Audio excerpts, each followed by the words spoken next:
नगर निकाय चुनाव रद्द होने के विरोध में प्रत्याशियों ने 20 अक्टूबर को बिहार बंद करने का किया निर्णय।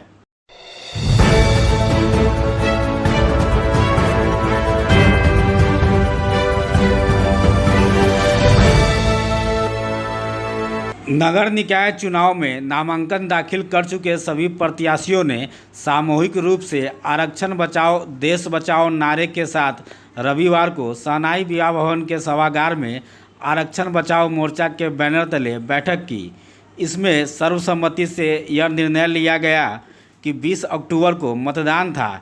इसके लिए सभी प्रत्याशियों को चुनाव चिन्ह भी आवंटित कर दिया गया था, लेकिन मतदान स्थगित हो गया। ठीक उसी तरह सभी प्रत्याशी 20 अक्टूबर को बिहार बंद करेंगे। सभी प्रत्याशी बिहार बंदी में शामिल होकर इसे कामयाब बनाएंगे। इस अवसर पर सभी प्रत्याशियों ने अपने विचार रखते हुए 20 अक्टूबर के बंदी को सफल बनाने के लिए हामी भर दी। गौरतलब है कि बिहार निकाय चुनाव 2 चरणों में होना था।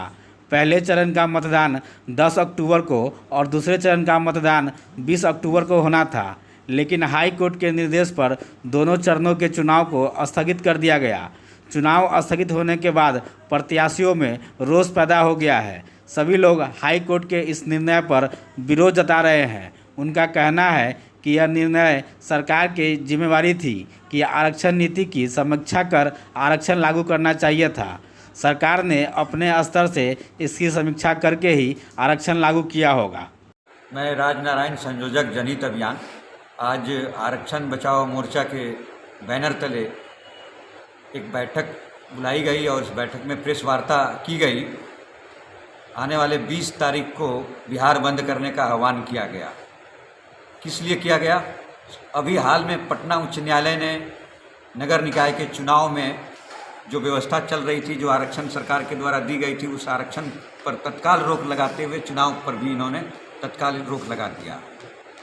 और इस रोक लगाने से बहुत सारे कैंडिडेट जो चुनाव की प्रक्रिया में जा चुके थे, चुनाव लड़ने की तैयारी शुरू हो चुकी थी, वोटिंग का टाइम आ चुका था और वो स्टे लग जाने के कारण उनको आर्थिक नुकसान से लेकर तमाम तरह के नुकसानों का सामना करना पड़ा। सरकार ने कोर्ट में अपनी वकालत की। इसके बावजूद भी जो जुडिशरी की प्रोसेस रही है, उस प्रोसेस के तहत एक षड्यंत्र रची गई और इस 2006-07 से मिलने वाली आरक्षण को समाप्त कर दी गई। इस आरक्षण के खिलाफ हम सब मिलकर लड़ेंगे। इसलिए आज हम सभी साथी कई सारे संगठनों के साथ मिलकर यहाँ बैठे हुए हैं और आनंद जी के नेतृत्व में, जो इस पूरे कार्यक्रम के संयोजक हैं, आने वाले टाइम में जो भी कार्यक्रम तय होगा, अभी 20 तारीख को कार्यक्रम तय हुई है जो बिहार बंद करने के लिए की गई है। आगे डिटेल्स ये बताएंगे कि क्या क्या ये प्रोग्राम आगे तय करेंगे और किस तरह से की जाएगी।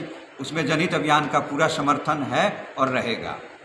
आनंद जी, आप बताएं, प्रेस वार्ता क्यों बुलाया गया? प्रेस वार्ता इसलिए बुलाई गई थी कि 20 अक्टूबर को आरक्षण बचाओ मोर्चा के द्वारा बिहार बंद का कॉल किया गया है और बिहार बंद का कॉल करने का पीछे का मकसद यह है कि आज देश के विधायिका, कार्यपालिका और न्यायपालिका तीनों ध्वस्त हो चुकी है और इसका उदाहरण मुजफ्फरपुर के नगर निकाय चुनाव, ये डिले न्याय जो हुआ है, मतलब एक तरीके से लग रहा है कहीं पर भी कोई न्याय की प्रक्रिया जो चल रही है वहाँ पर भी एक उंगली उठने की अब बात आ रही है।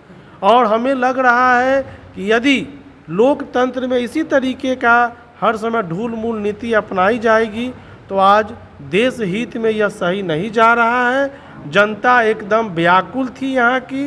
वो पहली बार निकाय चुनाव में डायरेक्ट वोटिंग होकर अपने मत का वो प्रयोग करने वाले थे और एक बहुत बेहतर तरीके से सारे निकायों में, चाहे वो नगर पंचायत हो, नगर परिषद हो, नगर निगम हो, सारे उम्मीदवारों में, चाहे जो भी उम्मीदवार थे, ऐसा नहीं है कि अति पिछड़ा और पिछड़ा ही सिर्फ थे, सामान्य वर्ग के भी लोग हैं, उन लोगों के अंदर भी बहुत रोष है और सभी लोग साथ आ रहे हैं। सभी लोगों का कहना है कि किस तरह की व्यवस्था चल रही है और सारे सामान्य लोग भी उनका भी यही कहना है कि 5 महीने का समय इनको मिला है और हम लोगों का जो यह अधिकार जो इन्होंने सिंबल दे दिया, सब कुछ इतना पैसा खर्च हो गया, लोग इकट्ठा हो चुके हुए थे, सारे लोग मिलकर इस पर आवाज़ उठा रहे हैं और बोल रहे हैं कि ज़रूर कहीं ना कहीं कुछ धोखाधड़ी की बात चल रही है, ज़रूर कहीं ना कहीं कुछ गड़बड़ झाला चल रहा है। इसके लिए हम लोग बैठकर विचार किए हैं कि जो 20 तारीख को मतदान होना था और जिस तरीके से मतदान से एक नया व्यवस्था आना था, उसी तरीके से 20 तारीख को पूरा बिहार बंद का आह्वान किया गया है। इसलिए किया गया कि यदि आप नहीं करवाए हैं चुनाव तो रोष उस दिन रोड पे दिखेगा और पूरा लोकतंत्र को बचाने के लिए हम लोग इस अभियान में जा रहे हैं। जितने उम्मीदवार थे सारे लोग इसमें शामिल होंगे और उस दिन इसको सफल बनाएंगे और अपनी बात रखेंगे। राकेश कुमार, सामाजिक कार्यकर्ता, चरखा छाप मेरा चुनाव चिन्ह था।